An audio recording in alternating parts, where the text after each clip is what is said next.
আপনারা জানেন গতকালকে বাংলাদেশ আঞ্জুমান জামায়াতে ইসলামীর ব্যানারে শাখার পক্ষ থেকে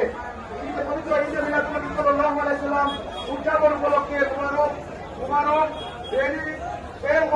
সেই র্যালিতে সন্ত্রাসীরা আক্রমণ করে আমাদের কুমলমতি ছাত্রদেরকে আহত করেছে।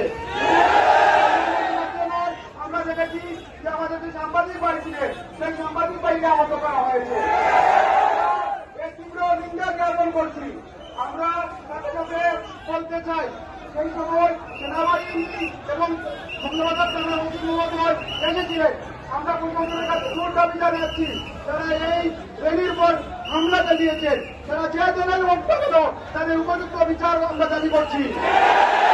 আমরা বলতে চাই, আমি সেখানে প্রকাশ্যে সেখানে ছিলাম, আমরা দেখেছি আয়না যেভাবে না করে ঠিক সেইভাবে কুমারমতি বাচ্চাদের উপর হামলা করা হয়েছে। এটার কোন দল থাকতে পারে না।